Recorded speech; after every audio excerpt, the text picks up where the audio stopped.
Ilang sandali na lang, 2025 na. Ang mga ospital sa buong bansa naka-code white para sa dagsa ng mga mapupuruhan ng paputok at ligaw na bala. Live mula sa Maynila, may live report si Katrina Son. Katrina? Atom, ilang ospital ang iniikutan natin ngayong gabi para makita ang kanilang kahandaan. Gaya na lang dito sa Dr. Jose Reyes Memorial Medical Center sa Maynila. As of 8 p.m., umabot na sa 18 ang mga biktima ng firecracker-related injury na itinakbo sa Dr. Jose Reyes Memorial Medical Center. Mas mataas ng 43% kumpara noong isang taon. Nangunguna sa mga dahilan ng firecracker injury rito sa JRRMMC ay mga paputok na King Kong at 5-star. Inaasahan daw nilang madaragdagan pa ang mga isusugod dito pagsapit ng hating gabi.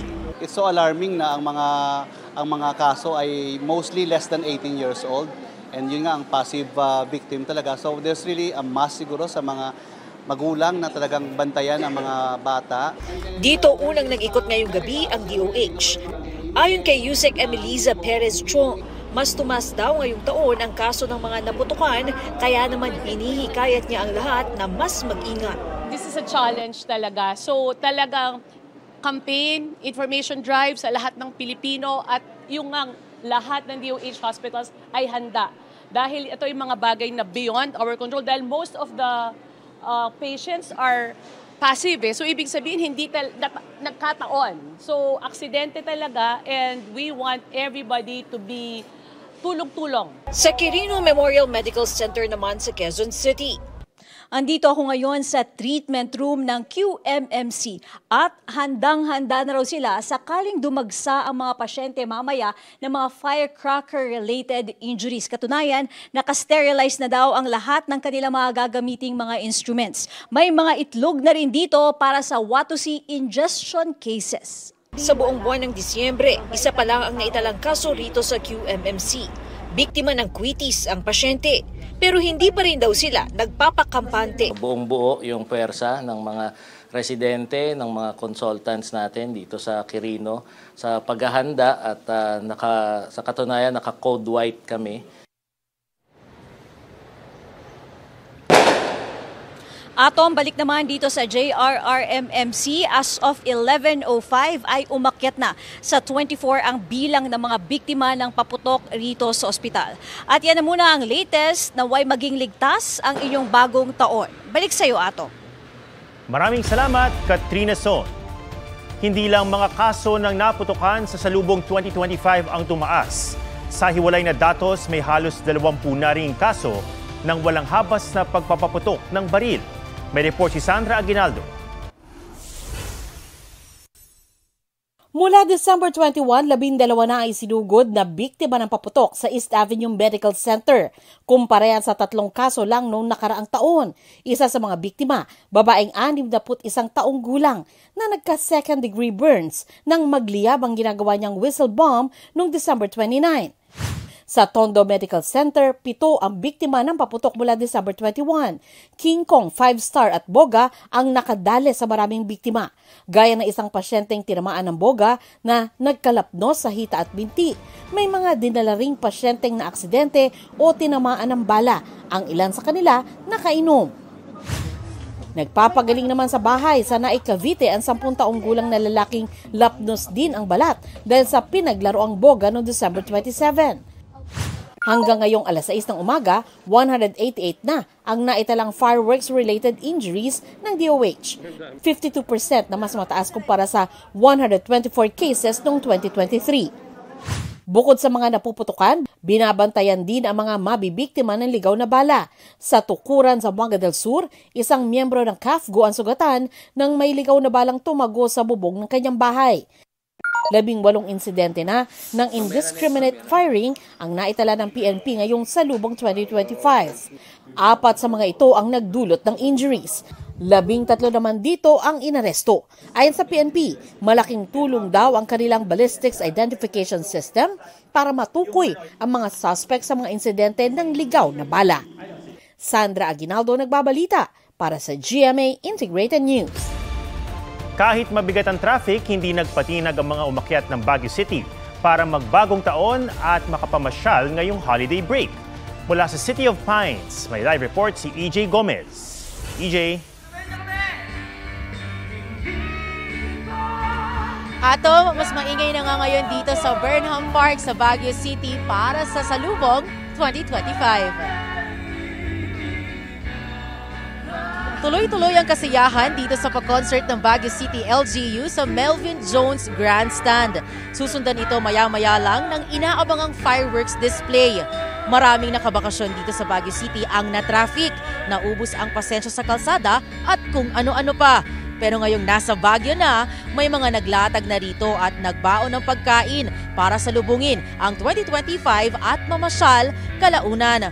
Panglatag, unan, kumot at pagkain para sa puyatan ngayong pagtatapos ng taong 2024 at pagsalubong sa taong 2025 na mangyayari sa ilang minuto na lamang.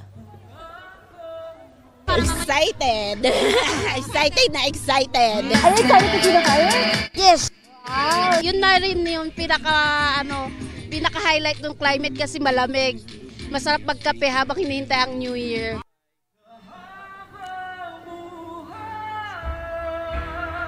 Pamorningan ng araw ang ilan sa mga turista dito sa Melvin Jones, dito nga sa Burnham Park, Baguio City para sa masayang salubong sa bagong taon. Mula po rito sa City of Pines, Happy New Year po sa inyong lahat. Balik sa iyo, Atom. Happy New Year at maraming salamat, EJ Gomez. Marami na ring beachgoers ang magbabagong taon ngayon sa Boracay. Ang kanilang aabangan doon, alamin sa live report ni John Sala ng GMA Regional TV. John? Atom, excited na nga ang mga narito ngayon sa isla ng Boracay para sa New Year countdown at syempre sa inaabangang engranding fireworks display maya-maya lang dito mismo sa beachfront ng isla. Dumoble nga ang bilang ng mga dumagsa ritong magsasalubong sa 2025. Karamihan sa mga turista pinili talagang mag-New Year sa Boracay para ma-experience din ang kakaiba at memorable na New Year sa isla. Kagaya na lang ng New Year countdown at fireworks display. Di gaya ng mga nakaraang taon na maambon ang New Year's Eve, ngayon ay maayos naman ang lagay ng panahon. 11 mga hotel at establishments ang nagtulong-tulong para ma-level up ang countdown. Pero bago ang countdown, syempre kanya-kanyang party muna ng mga turista sa mga establishments. May mga nag-merrymaking na, may iba namang naglibot sa isla ng may kasamang bandang tumutugtog.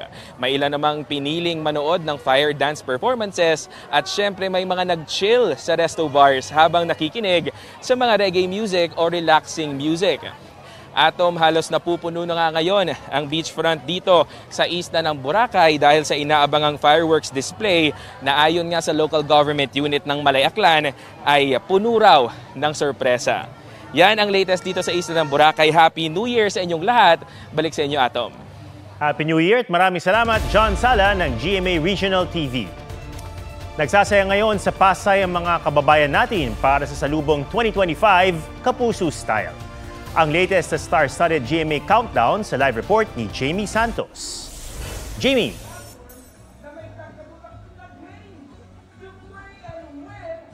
Atom, ongoing na ang countdown to 2025 ng Kapuso Network dito sa Mall of Asia.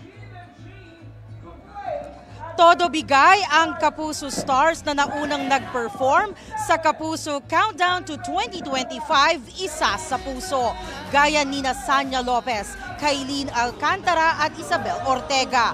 Kaabang-abang din ang performances nina P-Pop Kings SB19, Julie Ann San Jose at Raver Cruz. Si 2024 MMF Best Supporting Actor at Lolong Star Ruru Madrid ang isa sa mga host ng program.